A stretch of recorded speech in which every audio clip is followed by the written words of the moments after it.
นางอนัตตาวิปัสสนาภาวนาหาหันยอดธรรมอนัตตา2 ชั่วโมงเต็มก่อนนี้นางปฏิบัติกุกรรมในเขาพร้อมกันไว้สาเยตนา3 เจ้าก่อนพุทธังที่พุทธาเจ้านั้นผู้เจมีเฮาคาไว้คาออกสาธุธรรมังที่ธรรมานาตาเจ้านั้นผู้เจมีเฮาคาไว้คาออกสังฆังยาริยาแปดเจ้านั้นผู้เจมีเฮาคาไว้คาออกต่อสืบกาเฮาติเลยดูคันธาเปิงดีพระตราสังขากรอิมาหังอัตตาภาวังพุทธัสสะปาริจาชามิกาติอันธาพาเปิงพี่แยมในดูตันพุทธาเจ้าเฮาออกอิมาหังอัตตาภาวังธรรมัสสะปาริจาชามิกาติอันธาพาเปิงพี่แยมในดูตันธรรมะเจ้าเฮาออกอิมาหังอัตตาภาวังสังคัสสะปาริจาชามิกาติอันธาพาเปิงพี่แยมในดูตันอาริยสังขารเจ้าเฮาออกต่อสิกว่าเฮาก็อ่อนกันเนาะผู้หลวงที่ปุญญาก็ปันโตอริยเจ้ากุเจ้าก่อนอริยเจ้ากุเจ้าค่ะในยามเมื่อไหร่ก็ดีอันข้าวอ่ำหูเสเลตั้งกามลงสามเปิงไหลวนพิษไหลลาพิษไหลเหตุพินมาเจอนานแค่นดอปดปล่อยวางความบันขาวเขาอย่าให้เป็นอันตรายลงอันเหตุตามาโผนิปานันสกันติคโนมโนกัมมังวสีกัมมังกายกัมมังแสมมุเรวนพิศลาปิตัวเอพิมาติอาริยะเจ้าภูเจ้าสวรรค์พ้นความไม่ถินไม่ใช่นำกองการนั้นขินในยามในจึงข้าวก็บินเสียสมมาเขาปวุนทีวิสิตาธรรมะตังโดอาริยะเจ้าเขาภูเจ้าสวรรค์พ้นความไม่ถินไม่ใช่นำกองการนั้นขินในยามในจึงสังวาเจ้าเขาภูเจ้าภูบายอกิเขาภูก็ภูโกนแสมมุเรวนพิศลาปิตัวเอพิมาติตนตัวสาวตั้งหลังนั่นในสังพยามมุโยนั่นในสังในก็ภูสังเป็นอันตรายเหตุมรรคผลนิพพานเจ้าไหวใส่ให้ทัศนานสีภาวตระปันยาได้เป็นอันตรายให้จำมาผลนิพพานตอนนี้กว่าวันตามเมื่อตาเฮจงกันอาหันทุกข้าทุกข้าเป็นอนัตตาเยาเดียวอนัตตาตาเปอัตตาที่วิจิกิสาเกลียสานั่นเลยมดสิ่งเก่งหายกว่าในภาวะสัตว์ในอังแผงมันคือเลยห้าไหวผลยันห้าขามปุยนิพพานก็เย็นขันภัยสกรรมหลวยตาเนาะสาธุรายการนามนาตาวิปัสสนาภาวนาหานยอดธรรมอนาตาในไงพอนั่งสุดในก็นั่งขาไก่กุดขาขวาทับต่างขาซ้ายก็ไรอำนั้นขาซ้ายทับต่างขาขวาก็ได้มือสองคอนต่างตักพยาไว้ตัวซื่ออีวิเคียงอีวิหย่อนยานพยาในเหี้ยวลาหูเนิบเปิดวิญญาณปิญญารับตาเนิบเปิดญาณปิญญาอยากโดยดีมันน้อยญาณถาดใส่เหรียญหูนั้นอันไรเสียนั้นในที่มันพูดก่อเกิดขึ้นเปลี่ยนมานั้นคือเอาหมอว่างนันตาอะไรอ่อนดาวไปหันเสียไปหันทุกข้าไปกองใส่เนื้อหน้าตาโดยก่อด้วยดีโลมด้วยใจเขาอ่อนตั้ง ยเสียเขายาวๆเคยเสียออกยาวๆเคยเสียเขาลึกๆเคยเสียออกลึกๆเขาเกิดออกตายเขาเปลี่ยนออกรูปป้องเกิดเวียตายไหนเสียว่าเขาตัวหลอกหลายๆสินั้นหรือเขามีญาณปีญาตั้งหันมันแม่นญาณปีญาตั้งวนมันแม่นเขาว่าสมาธิที่สมาสังกัปปะหันมันแม่นซื่อในใครเกิดในก็เกิดมาใครเท่าในก็เท่ามาใครเป็นในก็เป็นใครตายในก็ตายใครผ่านในก็ที่ในผ่านก็เบอร์เหตุทางงอจ้องเกิดแหละผลอาโจนั่นจึงที่เท่าย้อนเบอร์ว่าเหตุทางงอจ้องเท่านั่นแหละผลอาโจนั่นจึงที่เจ็บไม่ใครหนาวยุ่มดีก็เบอร์เหตุทางงอจ้องเจ็บไม่ใครหนาวนั่นแหละผลอาโจนั่นจึงที่ตาย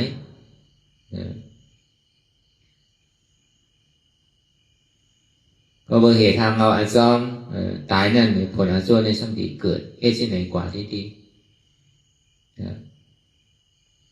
ก็เบอร์มีรองตั้งทบยาเนี่ยเหตุทางเราอาจจะทบยาเยาเนี่ยก็ผลอาโจนั่นหัวมันตีผ่านมีรองตั้งทบยาบอกมีรองตั้งผ่านยานเป็นนั้นกว่าอันเขาเอาตั้งแต่เกิดเท่าเป็นตายเนี่ยอุทธัมปราเป็นสวะจาติทุกขาจาราทุกขา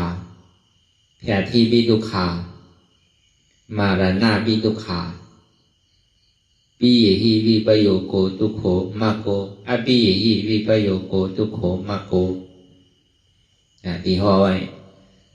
ในธรรมจักรในอริยสัจจาสีนั่นก็เปิดสังเลเปลี่ยนทุกข้างก็เปิดว่าเกิดเป็นทุกข้างเท่ามากก็เป็นทุกข้างเจ็บไหมใครหนาวก็เป็นทุกข้าง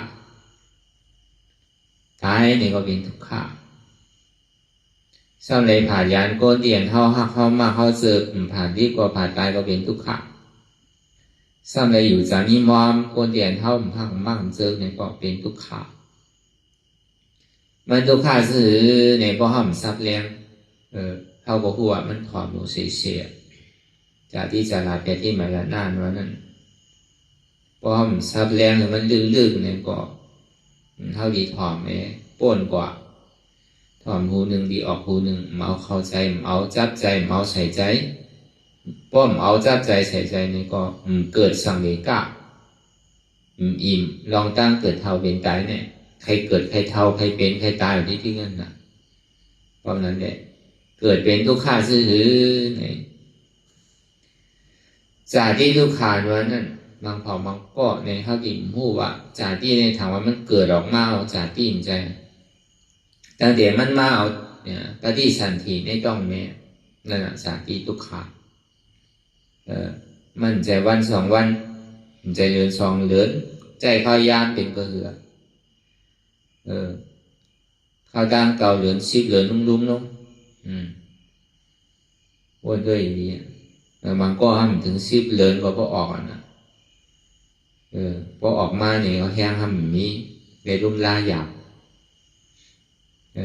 ก็กาเลยตายแกอันตายก็ตายตั้งนานหมดทั้งเก่าอันตายในรอดมาเนี่ยก็รอดมานั่นน่ะก็นั้นเนี่ยก็เอาอย่างปียาววนถ้าสั่งด้วยมันใจว่าวันสองวันมันใจว่าวงสองวงนอนคดข่อยไว้ในต้องเมนั่นข้าวดังเป็นเกาเหลือนซีเหลือนเนี่ยทุกท่านมันอีกขานใจทุกข้าวกลางหือหรือเขาว่าโกนเขามือเหลียวเนี่ยเมื่อกาปานพุทธาพระราเป็นเจ้าเฮาเนี่ยเหมือนเจ้าชิมบาดีเนี่ยอยู่เป็น7 ปี7 วันนั่นช่างมีการเหือหรืออันเท่าในอยู่เกาเหลือนซีเหลือนจังหวะพอเขาเอาในมาเมตุเมใส่มันเข้านางการดาเนี่ยก็ดีเยอะเอามันใครเจ็บใครก้นใครขึ้นใครคานใจก็คือก็ตัวเตะ2 ชั่วโมงเลยมันตายมันพุดมันขาดเยอะเนี่ยมันถึงมาขาดมันถึงมาพุดอยู่หมอ พอมันปูดมันขาดมันหักมันก่อยเนี่ยก่อยดังเดี๋ยวในตองในตองเนี่ยมันจะได้อยู่เหมือนเท่าที่ไหนรู้เหมือนเท่าเนี่ย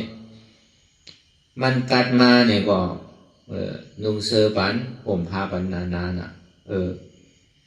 กูยุ่งมีเนี่ยก็เขาซ้ำเอาสุดกังเนี่ยเอาหมันกังเนี่ยพอไม่มาเนี่ยทำดูเปิดพัดลมเนี่ยใช่ไหมมันกัดหนาเนี่ยก็โหลดซื้อมัน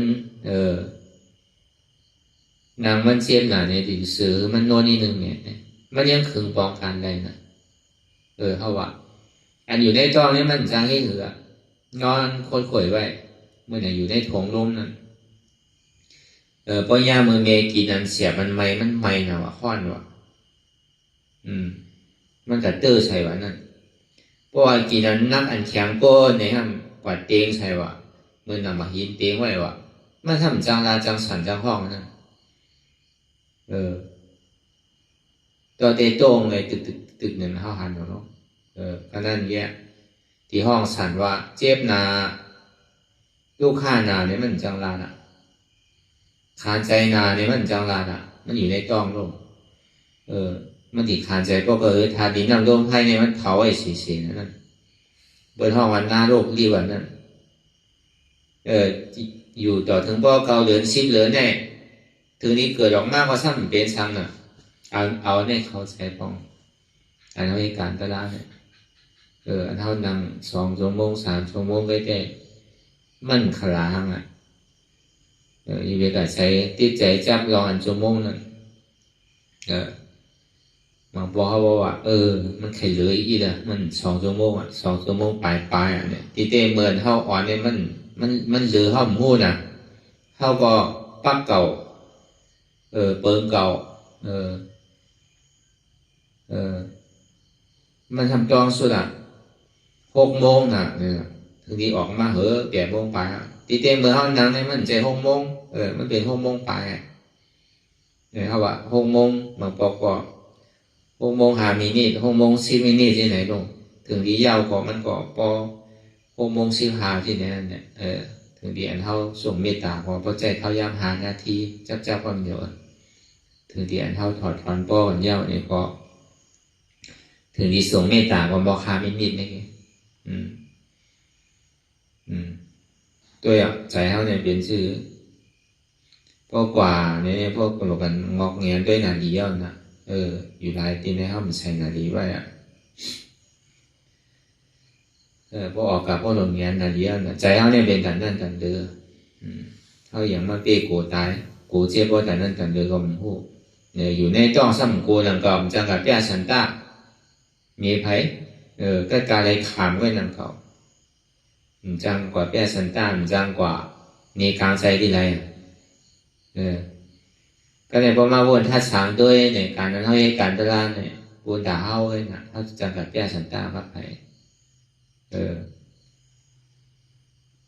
มันนำว่าได้นำเนี่ยเลี้ยวหรือวนที่ไหนเนี่ยเขามาแจกเรื่องโดยอ่านโหเดินโหปีมันเลยอันเท่ามันหนังยังไปถึงวันมันเปิงกันฟ้าในดินนะเอานั่นเข้าใจพออ่านเท่าด้วยจากที่ลูกค้าเนี่ยมันจะว่าด้วยหลอกลายด้วยเอาคือมีหยาดเกิดด้วยเอาคือมีลอกลายขาดิเกลิดอันนี้เป็นปิญญา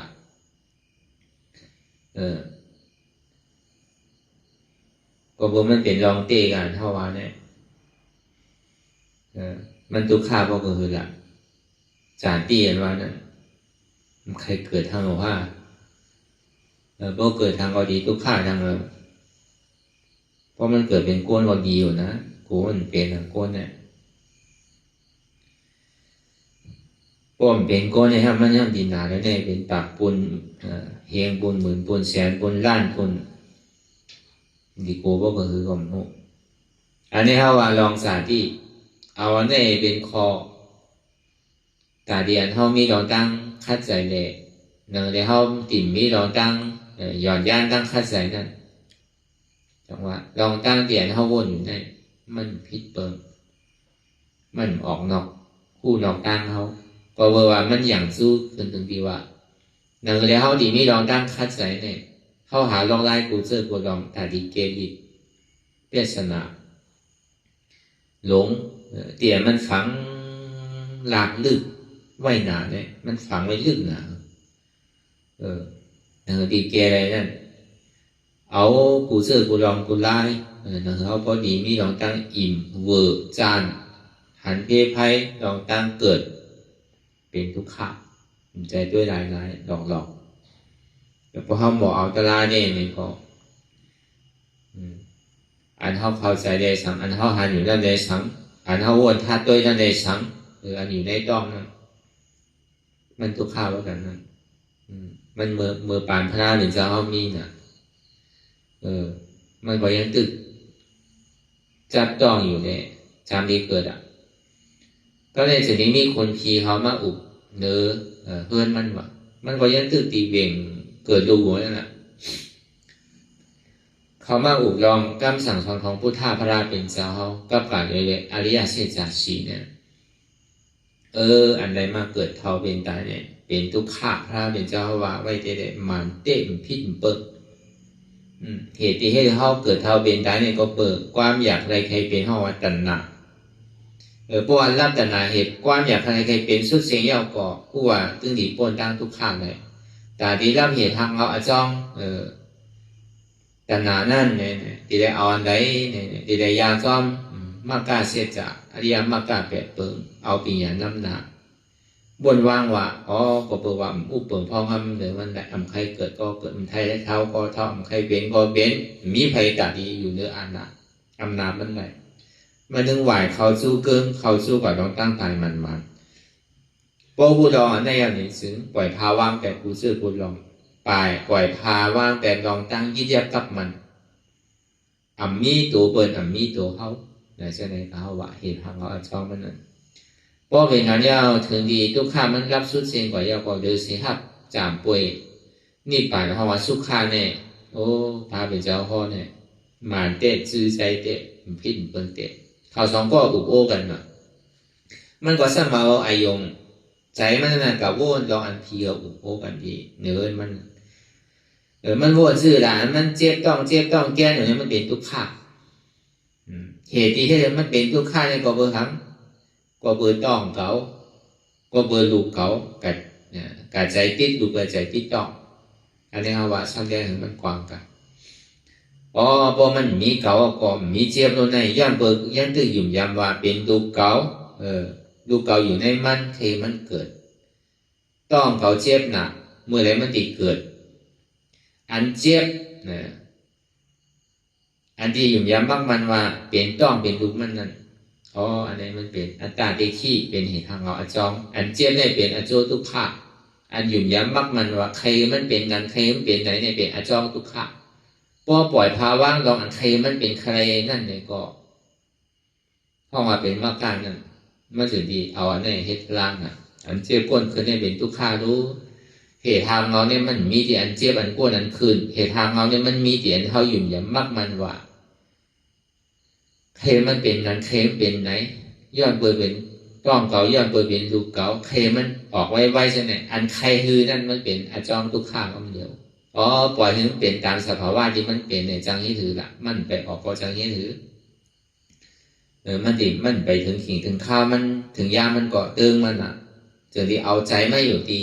กลางนั่นแหละปล่อยภาว่างเหมือนมันมีลองตั้งง่วนใจกลางปล่อยภาว่างนั่นไงมันจึงเหตุการณ์มันก่อจ้อมันเพราะว่ามากาเสียจันนั่นถึงดีลูกเกิดออกมาก็ลูกเกิดออกมาเนี่ยพอลูกเกิดออกมาก็ตึงอัตตาได้ที่ลองตั้งหยุ่มพิษอายงอันนี้มันหยุ่มพิษที่ยับกับมันไม่ว่าเป็นเฮามีเฮานั่นก็ตัดขาดไปเอาใจศรัทธาหยุ่มย้ำศรัทธาเอาใจตัดเป็นอัตตาได้ที่วิจิกิจฉาขาดโตพอถึงดีลูกมันพุทธเกิดออกมาเอาเนี่ยก็มันก็เลยตะลาเป็นโซดาปานเนี่ยพอวันบอกเอาตะลาเนี่ยตอนนั้นเนี่ยตึกตีเกิดรู้ว่าเป็นยังไรตะลาน่ะที่ให้ถือทางเนี่ยก็มันก็เป็นเช่นนั้นไรตะลาก่อนถึงที่อาจารย์ที่มันปล่อยภาวะเปลี่ยนมันมีใครมันเป็นนั้นเป็นไหนมันปล่อยเอาลุกนั้นเป็นมาเกิดเอานะพอปล่อยภาวะเอาเนี่ยก็ลุกออกไม่เอาเนี่ยก็อันเจ็บเนี่ยก็หายเอานะทุกข้าเนี่ยก็หายเอานะ พอทุกข์หายมันพูดออกมาก็สุขะก็ขึ้นเกิดมากำเดียว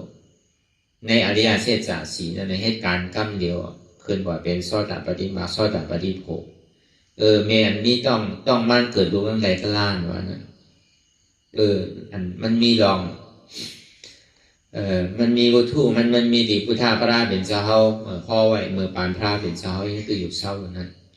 มันก็มีตั้งนำมาก็มาหันทางมันก็หันอันยองพระแกมันก็เลยยินจื้อเสียงพระแกมันก็ทำเลยยินข่าวเงากำสอนพระแกเหมือนนั้นอันทวารมันเหมือนเจ้าเนี่ยใดตะลางกว่าทวารอันใดดีมันใจตะลางเป็นตะลางเนี่ยมันมีนั่นแหละเพราะเขาหมอเอาก็เป็นตะลางเซ็งๆการเด็กเกิดมากก็เพราะเขาหมอเอาก็มันเป็นตะลางเพื่อการเขาได้ทั่วไรเนี้ยเขาได้ได้หอบได้ก็มันอิ่มปอปักปอ100%กับเขา100%เสียตาในก็50-60ในตัวที่มีอยู่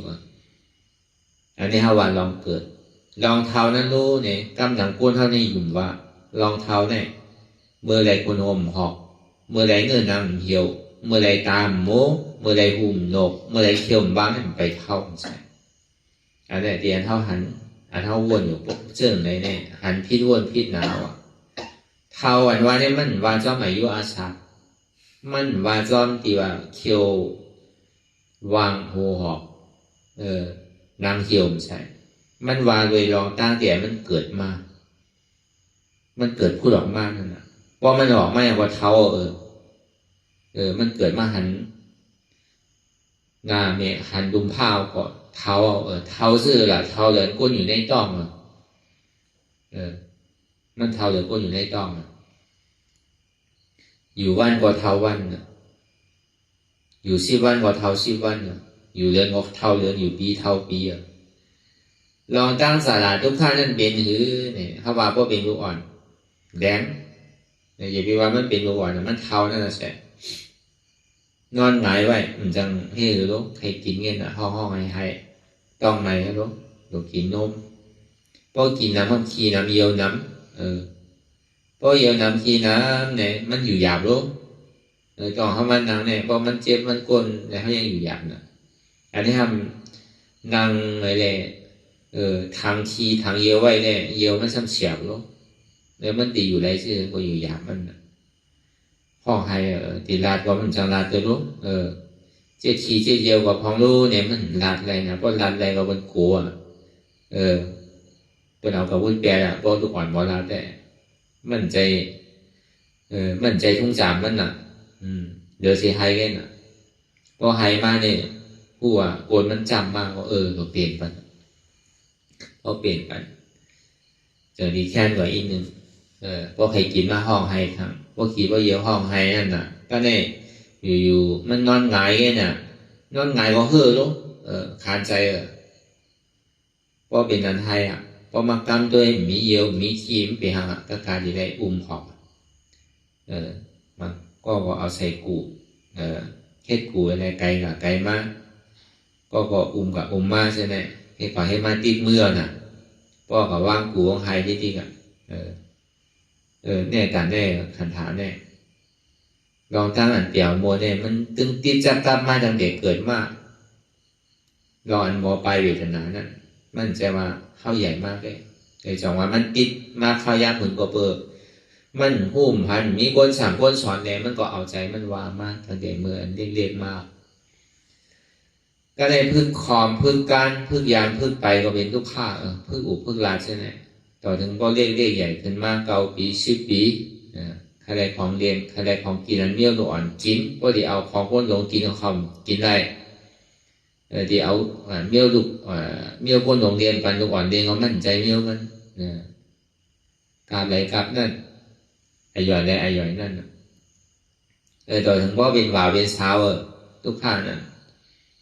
พอเป็นว่าเป็นสาวว่าใครมีจู่น่ะทุกข้าใครอุบจู่ใครได้จู่ใครอุบใครได้ใครตุ้ยใครหันน่ะคนใจในสามีในสามเจ้านั้น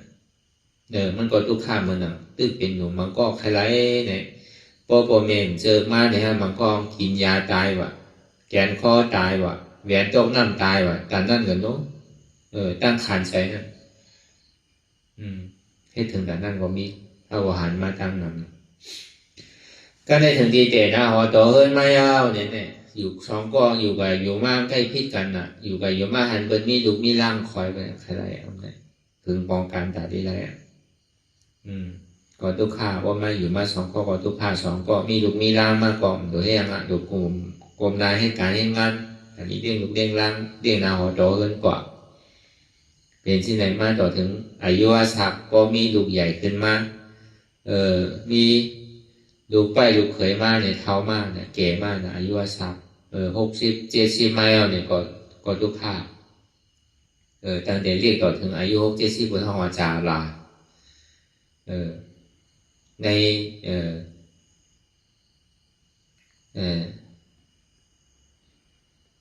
เสียจากตลาดก็มันว่าลูกหนุ่มมันว่าจารานะก็เกิดแล้วก็เท่าก็เดียวอ่ะเท่าก็เป็นอ่ะว่าเป็นแล้วก็ตายอ่ะหนุ่มเนี่ยมันว่าลูกเกิดแล้วก็หนุ่มเนี่ยก็เท่ามันป้าหนุ่มเนี่ยมันหนุ่มทีไรมันหนุ่มอ่ะเพราะว่ามันเท่าก็เป็นพอเท่ามาเนี่ยก็เป็นย่อกาดังเจ็บดังไม่ดังไข้ดังหนาวก็โกนเท่าเนี่ยงานหายเป็นงานหายหยาบดูว่าทำพอเป็นแล้วทำหายไว้เนี่ยก็เนื้อเดือดตึงหนุ่มมันก็เป็นงานหายไว้เป็นย่อกาดังเจ็บดังไม่เนี่ยก็เป็นทุกข้าน่ะกับตัวเราห้องยาย่อกามีเป็นลายเปิงลายแชนเปิงอ่ะมันกล้าปากแปดนั่นมันเคยเหลือก่อนนะว่ามือเดียวย่อกานั่นพอดีเพกิ่งเพมันเนี่ยมันงำดาวย่อกาทั้งเชฟทั้งไม้เนี่ยย่อกาวัดมาไล่เนี่ยพอมีอ่านโหซีโหเช้ามันเนาะโห30-40มันเนี่ยพอดีมาทัดด้วยย่อกาโหใครโหเจ็บย่อกาต้องเจ็บต้องแก้เนี่ยว่ามันทัดด้วยในย่อกาโตย่อกาย่อกาใจใช่ไหมย่อกาซบใช่ไหมย่อกาใจก้าวไก่เลยใจเขาเป็นเปิงหลงย่อกาซบก้าวไก่เลยลองตั้งขินตั้งวาเขาแจ้งกินแจ้งวาย่อกาโตก้าวไก่เลยลองตีอยู่ตั้งเศร้าเขาใช่ไหมเป็นทุกข้านะครับด้วยเราห้องยาเสกานเนี่ยน้ำนะห้องยาเสกานเป็นกับคนอยู่ดีเลยไปนั่นน่ะมันทุกข้าคือพอเขาก็ดีหูลองตั้งเจ็บลองตั้งไม่ใครหนาวเนี่ยก็ได้ลองตั้งตายรู้ในคนเอาพอ3 ดีตายมานั่นก็ทุกข้านั่นเขาขี้บ่ออกเยี่ยวบ่ออกน้ำหูน้ำตาบ่ออกอะไรมันขานใจนะกูเอาดีตายเนี่ยก็เป็นทุกข้าอันเขามาเขาซึกน่ะชอบในผ่านยานกันผ่านดีกว่าผ่านตายผ่านที่แบบนั้นพอมีตังหูไปหมอไม่เอาเนี่ยครับอย่างว่าลูกอันดีถ่อมกล้ามอยู่เนี่ยก็ทุกข์มีลูกถ่อมกล้ามก็ทุกข์มีลูกเดินกล้ามก็ทุกข์ถ่อมกล้ามทุกข์ซื่อเนี่ยมันเปี่ยวเพื่อการมันทำอะไรอยู่ไกลนั่นน่ะไก่วานเปิลเมืองเปิลเช่นนั้นน่ะทีเดียวมันขึ้นใหญ่เขาไม่อยู่ที่นั่นเนาะอันถ่อมกล้ามวางไงช่างไปอยู่ไกลให้อยู่จำช่างอยู่เนี่ยก็เป็นทุกข์เครื่องกลางเป็นตึกใหญ่ๆปอเกิดขึ้นเป็นมาตึกหนุ่มตึกกลางหมดเลยเนี่ยครับตายกว่าเนี่ยเขาว่าหาดท้ายเนี่ยก็เป็นทุกข์สมัยอยู่สามีพร้อมคนเดียนเข้าพักมั่งเจอสมัยทั่วไปย่างเลยอู่ไปหันติ๊กเนี่ยก็เป็นทุกข์เนี่ยเขาว่าทุกข์เสียจากทุกข์เรียนมันมีเด็กเหตุทางเราจ้องมันในรูปดีไรมาในรูปดีอวิชชาตัณหาลองตั้งหันคิดวนคิดพอดีเพตึงอยู่ชิบโลกิเลสรูปดีนั้นมากความอยากอะไรใครเป็นใครมีมือยาวมือสุดมือตึกพอเอาความอยากอะไรใครเป็นใครมีเนี่ยออกเอาเนี่ยจะดีป้วนอะไรลองตั้งเกิดเท่าเป็นตายกิเลสชิบโลโลภะโทสะโมหะมานะทิฏฐิที่นั้นเมตตากุกุจะ ฮิริยอตาบ้าฉะนั้นในกิเลส30ตัวนี่เป็นเงาเราดีให้เขาเกิดเขาเป็นตายแต่พอดียอมแก็บเนี่ยก็เปิดตัณหาว่าอยากอะไรให้เป็นให้มีก็เปิดอวิชชาเพราะว่าพระในห้องอวิชชาเพราะใจในห้องว่าเงือเพราะมาในห้องว่าดูกุนเงือเพราะใจไอเงือเพราะมาทั้งว่าดูเพราะพระเป็นเจ้าป่าดีว่าอวิชชาทำมีอับหันก็เปิดเงือเก่าเงือนี่เป็นเก่านี่เงือนั่น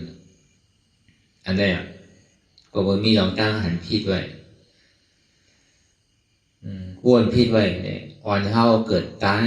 เกิดตายเกิดที่มีมือป้วนอะไรบอกก็เปิดนั่นพอหูมันยาวเนี่ยดีให้ถือแต่ที่เอาเงือก็ออกนั่นแต่ที่เอาอวิชชาแต่ที่เอาตัณหาออกนั่นที่ได้ให้ถือที่ได้เอาอนัตตาวิชาก็ออกแต่ที่เป้มันเนี่ยมีอนัตตาวิชาแต่ที่เป้ตัณหานั่นเนี่ยก็ที่ได้มีอนัตตาชอบสมาสังกัปปะสมาธิที่เนี่ยที่ได้ทิ้งอวิชชามิจฉาทิฏฐิเนี่ยก็ว่านั่นอวิชชานั่นเนี่ยอวิชชาเนี่ยมันเป็นมิจฉาทิฏฐิก็เบอร์หันคิดว่าตัณหาเนี่ยเป็นมิจฉาสังกัปปะสมาธิที่เนี่ยบอกว่าตั้งหันหมันแมนตาที่ทิ้งคือจอมอวิชชานั่นสมาสังกัปปะนั่นก็คือในตัณหาที่เพศนั่นจะได้เอาสมาสังกัปปะตัดหากมันออกที่เหลือตาที่เปลี่ยนมันพวกใครพวกเราตั้งทุกข้านั่นไหมที่ได้ยังซ้อมปิญญาศีลสมาธิในเองการลักษณะ8เปิงไงพอยอแก็บมี3เปิงพอถึงความมีอยู่8สมาธิที่สมาสังกัปปะในห้องเป็นปิญญา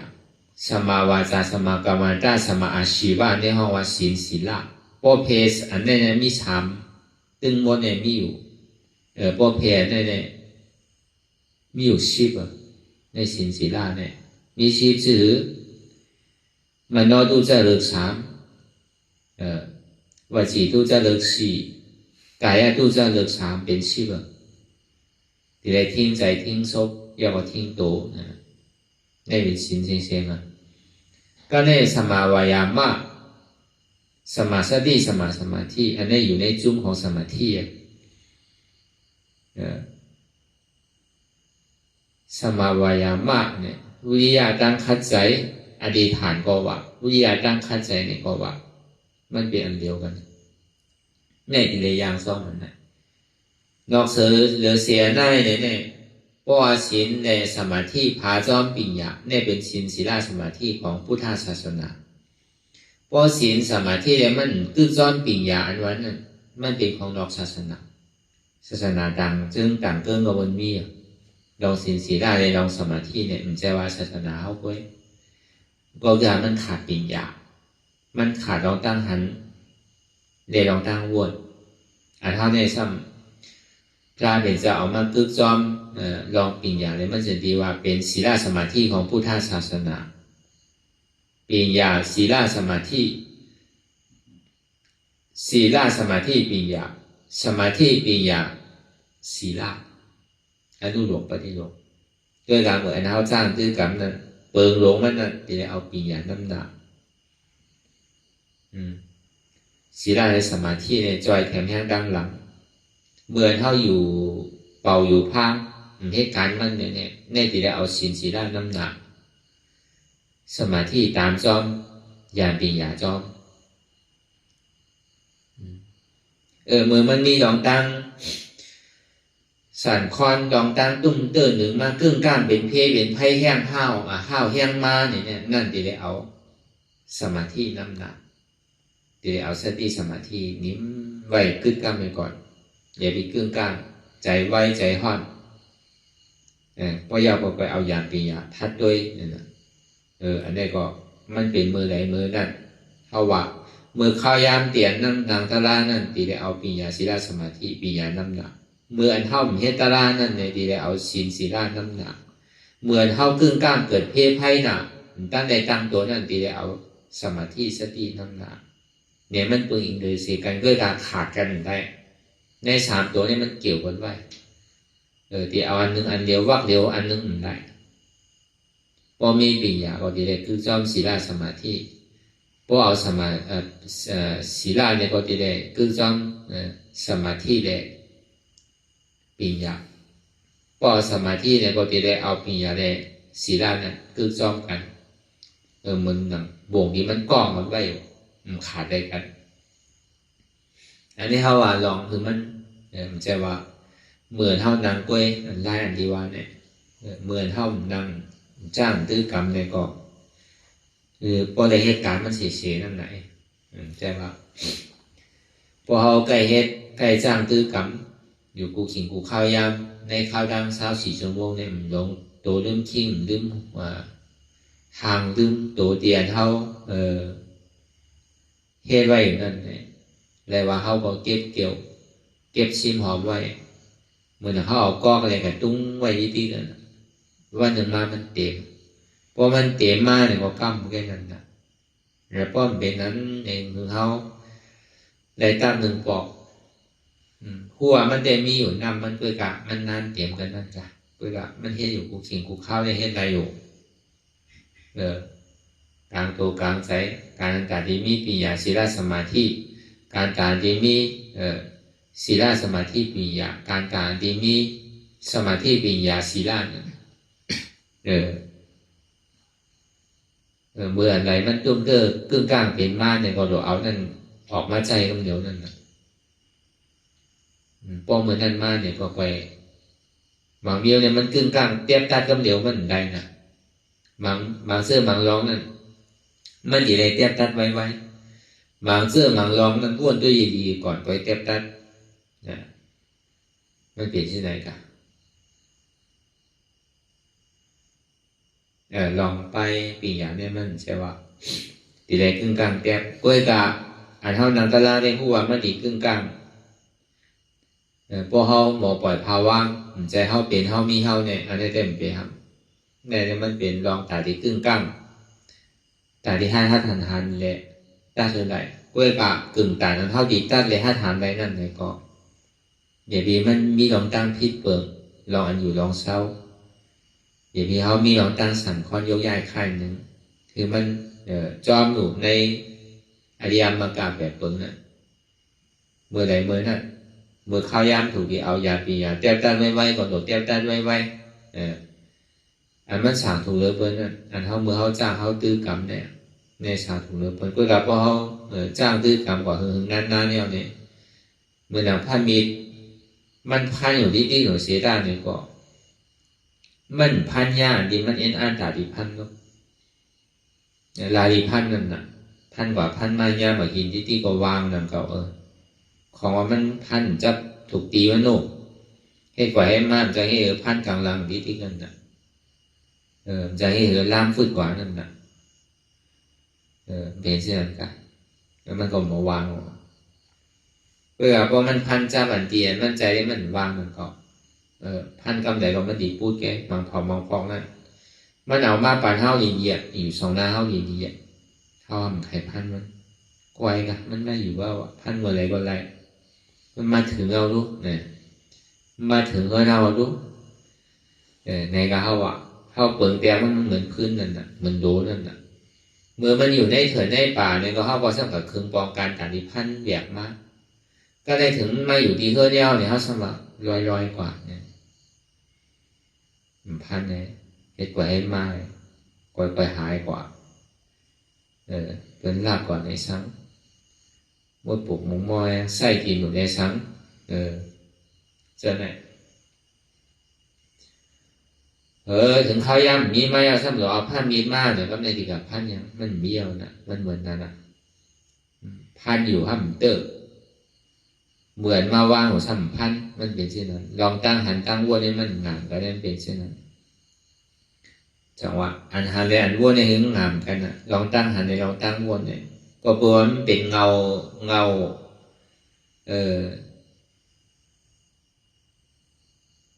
เตะแรงเงาลับ เดี๋ยวพอห้อมเอาลองเงาเต่งเงาล่ำมันออกเนี่ยมันขึ้นดีเอาเข้าปั่นได้ที่นั่นนะดอกอวิสาในตัณหาเนี่ยพอปล่อยไปแล้วเนี่ยก็มันแตกไปแล้วปฏิจจสมุปบาทตัวโมกเราปฏิจจสมุปบาทเนี่ยมันแตกปล่อยไปพอแตกปล่อยไปเราแค่มา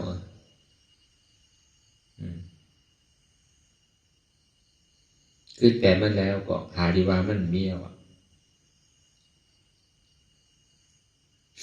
แล้วก็วันนั้นเนี่ยพอห้อมหูเรามันลาหูเรามันดีเนี่ยก็เขาก็จังไหลลองชอบมันดีๆธรรมนาเพียงทุ่งของก้นเขาเนี่ยมันไหลลองดีๆลูกอันเปลี่ยวมวนเสื้อมาเนี่ยก็จมเสื้อดูบางดูตัวอันตู้ข้ามาเนี่ยทำกูใครทุกใครยากใครนี้ใครปลายแน่มันเป็นเพียงทุ่งของสัตวะทั้งหมดทั้งเสียงนั่นเป็นเพียงทุ่งมันนั่นกล้วยกาก็ลองตาราบาเนี่ยมันทำใจที่นั้นพึกไว้หางแห้นไว้มือไปมากกว่าหรือหางแห้นไว้นั่นน่ะคือมันพ่อไม่เสียใน24 ชั่วโมงเนี่ยมันแค่มาข้าวยำใดก็พร้อมตาดีห้องหับมันได้เสียทุกข้าเวทนาคานใจมันมากก็พร้อมตาดีหับมันเสียมันโกมาเลยให้มาคือก็เตรียมพร้อมตาดีพันตัวว่ามันแค่มาสื่อมาตั้งใดก็ในเฮาดีเลยค่าทัดอย่าไปโกอันเจ็บอันก้นขึ้นเมื่อยนั่นอันเปียวอันมวนเสื้อนั่นในอย่าไปเนี่ยจมเป็นหยาดสู่โลกนั่นเราอย่าไปกันเนี่ยติดเนี่ยจมการพยายามมันดีหายอันเปียวมวนเสื้อนั่นโจแก็บโจเข้าไว้อันตู้ข้าวเมื่อนั้นนั่นก็มันก็โจแก็บโจเข้าไว้เวลามันปึงกันดีว่าพอเจ็บพอขันใจเนี่ยมันอับหึงพออันเปียวมวนเสื้อในอับกำเหลียวเลยแล้วถ้าว่าเอาจงวงวันวานเนี่ยพออันมาทมยาเปียวมวนเสื้อในกำเงี้ย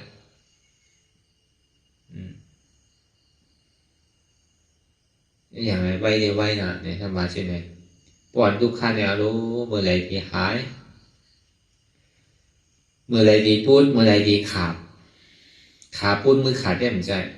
มันเคยกิเลสขาดนั่นน่ะเมื่อไรดีขาดเนี่ยหลวงมุงมองสังมันอ่ะพอมันถึงขายามมันดีขาดไว้หลวงกับหัวโจอย่างมันเหตุการณ์มันดีพาหนูดีก็มันดีกันเดืออะไรมันดีขาดเอาไว้พาหนูมันไปขาดก็กการดีเลยไว้ใจยาวเลยพันดีมาอันนี้มันทีเดียวว่าพอเป็นเจอก็มันเป็นเจอเรียกกันเขาว่าพอเป็นสายเจอมันดีเป็นสายเจอหนังกันสายเจอมันเหมือนกันลูกหมาเนี่ยมันเป็นสายเจอตอกหมาเนี่ยเป็นสายเจอหนังหมาถ้าเป็นสายเจอยางเนี่ยหมาถ้าเป็นสายเจอเรียกใช่ไหมกันเขาบอกวนด้วยพามีมันใครพายคือพายเนี่ยพอพันจับตีจับกลางมันก็วางหนังเก่าพันว่าพันมาต่อยใช้พ่อครูเจ้าเก่าหนังเก่ากิเลสเขาก็นั้นหนังเก่ากิเลสบางอันมันก็มันหนาที่ใจเขายามมันก็ห้ามการก็ใจเขายามหนังเก่ามันก็วางไว้นี่ก็จังว่าการปล่องแจงแรงใส่ในการต่านเท่าที่จุนภาวะอะไรนั่นมันก็เหมือนเจอกันนะสังว่ามันปล่องใสสังว่ามันมีรองตั้งหันหมันแมนบ้วนหมันแมนอยู่ตอนนั้นมาหินดินเสาเมืองลงเนี่ยอย่าไปว่าเอาอย่างถูโทษเด้อตอนนั้นเอาพระเจ้เลยมาเจ้อยู่ยังหมอเชียงนะมันจะว่าเจ้วันเดียว2 วัน1 ปากปีมาเจ้1 ปอกว่าพระเจ้1 ปากปีเจ้1 ปอกนะเฮ็ดกว่าให้มายังหมอเชียงหัวนั่นตีว่าคือทั้งอันกิเลสเนี่ยมันดิคลามอ่ะพอเขาวนตัวอย่างนี้เนี่ยเข้าเฮ็ดกันอยู่เจ็ดกันอยู่กูวันนั่นตีได้ไปเข้ายังมันขามอะไรหนังเก่าเจ็ดกว่าเจ็ดมากกว่ากำเนิดสุดมดหนังเก่าตัดมากกว่ากำเนิดสุดปุดหนังเก่า พอมันตัดแมนเพราะว่ามันปุกเนี่ยครับหมดรับมันพายทางเนี่ยสำคัญเตะพันทางเนี่ยยังก็มันเหลือตั้งค่าใจเท่าไรมันเหลืออย่างปัญญาเท่าไรพอมีหลงตั้งค่าใจมันอยากอันค่าใจนั่นนะมันอยากพอเฮ็ดเต้มันอยากอันเฮ็ดนั่นนะมันอยากที่ดิมเหตุการณ์มันในย้อนเอาได้มันอีกอะไรบอกยืนซื่อก่อนไรย้อนโซโปขี่ก่อนไรใครน้ำตาก็ออกเลยก่อนไรก็มันจ้างคือกรรมมันใจมีโอกาสที่ปันกันไรเจอเศษที่ได้เฮ็ดเอาห้ามไปห้ามมันนั่นน่ะเหมือนเขาเฮ็ดอยู่พยายามเดี๋ยวเนี่ยแต่คู่อยู่ในตัวในใจภัยมันกูก็เนี่ยก็เลยพอเฮ็ดปล่อยให้มารู้อยากแต่ในแต่เดือดแค่ย้อนเอาไปลอยกว่าในทำว่าใช่ไหมบอกว่าคือหลักเพราะว่าลอยกว่าเนี่ยเขาให้ก่อนหน้าลอยเทงพระรานั่นลอยกว่าวันเปี่ยวมนซื่อดีกว่านี่ปั่นเนี่ยไปไทเมื่อตั้งหนีเนี่ยไปไทเฮ็ดแต่ที่เป็นก้นเป็นพีเนี่ยไปพร้อมพอดีซับแรงเลยมันติดไทวาสินั่นเพื่ออาจารย์ดีกว่านี้กว่าหน้าร้ายเนี่ยใครเปิดไว้อยู่เสียพร้อมแต่ดีกว่าเสียยกมือมันโตไปก่อนเนี่ยทำไปที่นั่นนะบอกว่าที่นั่นนะว่าเนี่ยมันว่าขนาดเวลาตั้งดึงวันเนี่ยมันอย่างถึงโกนมอวันน่ะเราตั้งหันตั้งวนพอหันพี่วนพี่อยู่เสียเนี่ยมันดีอย่างถึงโกนมออเวจีวันน่ะ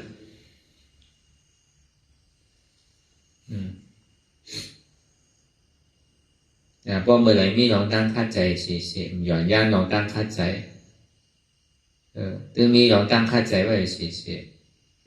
เพราะเป็นที่นั้นเนี่ยมันดีก่อยๆหอดจอดถึงกว่าร้อยวันหนึ่งเจ้ามามันดีเต็มห้างมันเพราะเขามันซุ่มแต่ปีเกซึ่งมันก็คืออะไรอาลังของอะไรน้ำแมบแค่ในเขาดีซุ่มทีก็วันนั้นมันหมายแมนซื่อใจอย่าเปิดดังมัวดังเสียงนะถ้าว่ามาเหมือนเจ้าดังมัวดังเสียงเนี่ยมันเปลี่ยนลองตั้งไปเห็นหูลองตั้งเข้าถูกที่เอาใจคือกำกว่าเราอยู่ลองกว่าลองไปลองลูกลองเศร้าเขาเนี่ยมันเฮ็ดจ้างคือกำกว่าในเสียงเวลาพอลองอันจ้างคือกำในปรมัตถ์ในเชี่ยจัดดละอันมันเจ็ดเมื่อไรเมื่อนั้นคือมันล่างกว่านำก็เกตคือมันก็ทมยาอันเจ็ดอันเต้มันนั่นเนี่ยก็อันเนี้ยเขามาจ้างนำตลาดพยายามเดี๋ยวเนี่ยก็อันนำร้องมันนั่นคือหันช้างเนี่ยทำมีคือหันเนี่ยทำใจคือหู้เนี่ยเพราะว่าเป็นสมาธิที่สมาสังกัปปะเพื่อนนั่นก็เวลาบ้องบอกความใจเนี่ยก็ทำมีคือหันทำใจคือหู้อันหันเนี่ยอันหู้นั่นนะคือกึกจ้องกันกว่าเสีย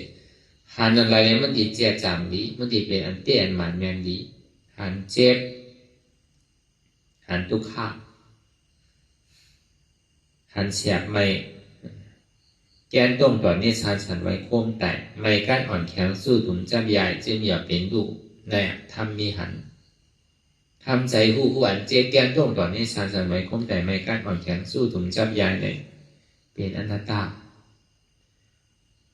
ทำมีหันสังหันมาอ่ำใจหัวเก่าอ่ำใจขาเก่าอ่ำใจมือเก่าอ่ำใจตัวเก่าอ่ำใจเก่าอ่ำใจเจ็บเก่าทำใจหู้ว่ามันเป็นอนัตตาเนี่ยเอาในเหตุการณ์ก่อนที่แกป้อมหันเจี๊ยบเราที่ได้เห็นถือเนี่ยก็หู้ไปหู้มันหนึ่งนะป้อมไปหันเจี๊ยบเนี่ยไปจ้างเขาจูงงานนั่นอย่าไปถอยหลังพอตีหนึ่งปอก็ตั้งตัวซื่อๆก็มาทั้งนาที่มันที่ได้หันทุกข้าวไว้อย่าไปถึงป้องกันแต่ที่ค่ายตั้งตัวซื่อๆก็มาทั้งนาอย่าไปถอยหลังพอถอยหลังเนี่ยมันดีพอหันเจี๊ยบก็แปลว่าเมื่อมันเจ็บแล้วมันกว่าอีกมันอีกว่าอีกพอหึงเป็นหึงมากงอน่ะหลังเขา เพราะใครหันเจ็บเนี่ยเราตั้งตัวซื่อๆมาตั้งนานอยู่ดีเพราะมันเจ็บดีแต่ตัวที่มันตอดในเจ็บเนี่ยมันมีตอดไว้เหมือนนาฬิกาตึกตึกตึกตึกไว้ตัวนี้นะมันดึงหันป้อมไปหันเจ็บมันก่อนตัวที่นั้นแต่ว่าเป็นที่นั้นนั่นเนี่ยมันเราเลยอยากซุกซ่าครับว่า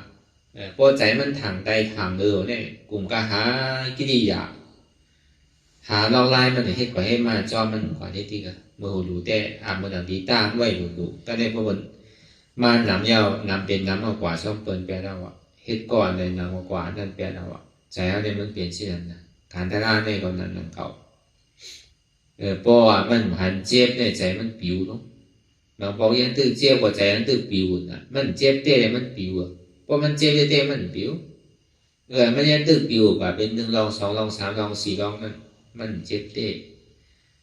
พอมันเจ็บเต้มาเนี่ยตัวหยอกใจเขามันปิวอ่ะมันดีจั่วนั่นมันใจดีเสียขิงเสียข้าวเสียย่ำความใช่เพราะว่ามันหันเจ็บมาในใจมันเป็นอันหนึ่งอันเดียวอ่ะมันมาจู่ดีนั่นเฉยๆอ่ะเขาหลวฮัดแกเพราะว่ามันยังตื้อหัน2 หัน 3หมดเนี่ยมันไปใจเตืออะไรมันแห้งกว่านั่นเฮ็ดตารางก่อนการไปอย่างเขามาจู่ดีอันเจ็บอันก้นอันขึ้นอย่างเขามาจู่ดีทุกข้าเวทนาในติ๊กตาที่เผาเป้มันไหนเนี่ยป้อมใจโดมแหงไผ่ลูกนั่นดินแคมน้ำแหงมันแหงแคมเลย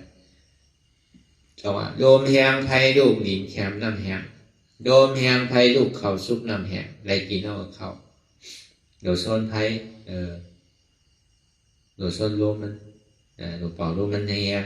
เหมือนเท่าขี่รถขี่ก้าก่ออันเจี๊ยบเนี่ยมันเหมือนน้ำมันอ่ะอันเจี๊ยบน่ะอันเจี๊ยบอันเสียบอันทุกข้าเนี่ยเป็นน้ำมันกา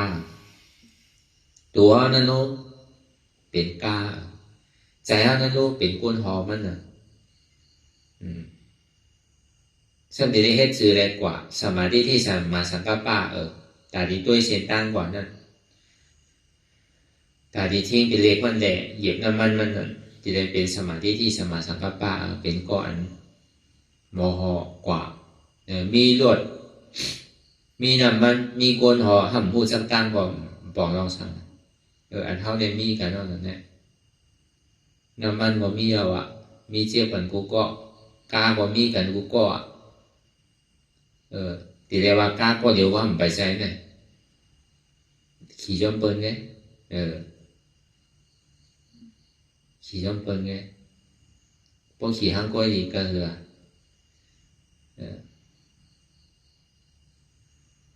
การปอกลางกับกายจอมกลางเนี่ยมันคือกันอ่ะจังหวะเสียดเนี่ยพอมันหายแล้วเนี่ยบอกว่าก้าวตายอ่ะก้าวกันอ่ะเขาดีให้ซื้อเมื่อสร้างถูกจะมีเพมีภัยนะอันเจี๊ยบเนี่ยน่ะมันเป็นน้ำมันคือเขาผู้หันใช่ไหนคือเขาป่องใช่ไหนน้ำมันดีคือก็กามันก็เจียวถึงขนาดกามันดีก็คือไหนก็มันก็ดีเจียวหอดกันนั้นกวนมันหมอหอก็คือไหนก็มันก็ดีหอไว้มันดีหอดไว้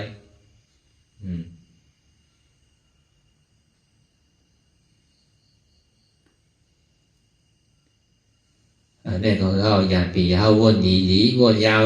เขายามหึงอย่าไปว่าไพ่อย่าไปว่าเทิงอันเท่าหันเท่าวนอันเท่าวนเท่าหันนั่นหนึ่งเพียงเพียงกันวนต่อถึงเทียบมันพอสุดวนต่อถึงทุกข้าพอสุดต่อถึงอัตตาพอตกพุทธขาดกว่าอันใดที่มันพุทธบอกคือคุณเป็นมานั่นคือเขาหมอวางเป็นอนัตตาไหน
ลองตั้งอันเป็นอยู่กุเซอกุยาย้ายข้องคำไว้ที่ใส่หูถอดถอนออกที่ใส่หูมันออกเสียงก่อนสภาวะอะไรก็ดีลองตั้งอะไรก็ดีอันเกิดขึ้นมาที่อยู่ตัวที่ใส่ที่เจี๊ยบสนั่นถอดถอนออกที่ใส่หูมันออกเสียงสภาวะยุทธาสีเปิงสนั่นเจ็บเทียนโตกอดเนตสั่นไหวโคมไต่ไม่กัดอ่อนแข็งสู้ตุนทรัพยายจึงอยากเป็นดูสภาวะยุทธาสีเปิงสนั่นตีหนังทาดกว่าผู้ทรัพย์ตีอัตตากว่ายึดว่ามีโตมีใสมีเจ็บสนั่นเอาบ่วางเป็นอนัตตาไหลลองแสนพ่องปิวอยู่อันเฮาว่นลึกว่นเลยอยู่เป็นเดิมเป็นลาวอยู่ซึ่งในสาวถอดถอนออกตีใส่หูมันออกเสียงก่อนยอมกึดยอมออก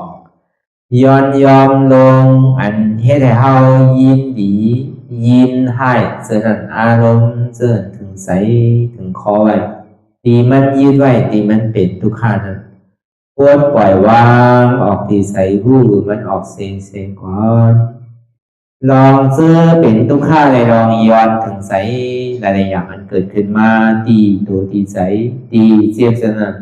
ควรวางย่อเสียงก่อนก่อยค่ายย้ายลายหนึ่งพื้น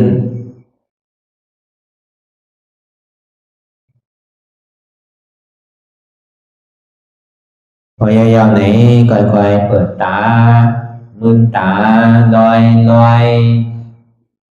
ได้เป็นการปฏิบัติธรรมโคตรอายธรรมอันเกิดขึ้นที่โตที่ใสที่เจ็บอันนั้นโคนหาเหตุหาเงาพระจองทุกขันนั้นต่อสิ่งการในเฮาที่ได้ส่งเมตตาถึงวิเนยสัตวะทั้งหมดทั้งสิ้นก่อนอิดาเมปุญญังอา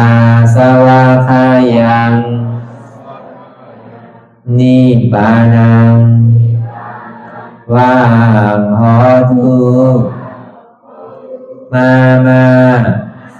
ปุญญากังสเปสตาสัมมาลาพันตุอีตังเมปุญญังอันเฮาคาไลมาตือกรรมปฏิบัติวิปัสสนาภาวนาหาอันยอดธรรมอนัตตาในอาสวะคายังเปียนันถาสัพตัดเปนาสวะสีเปิงเสียวแลนิพพานังตีนิพพานันขอดูให้ถึงเสกัมติคามาปุญญาภากังพรดีอันคามานังวิปัสสนาภาวนาทรงยืนปันสเปสตานังเอวปอเมสลาญาติกาดึงเคเจอเคได้ก็แลจากว่าสัตวาทั้งสิ่งดังดวงนั้นสมาลาพันตุอะไรพรดีนำกันตั้งเฮาคา ตังสิง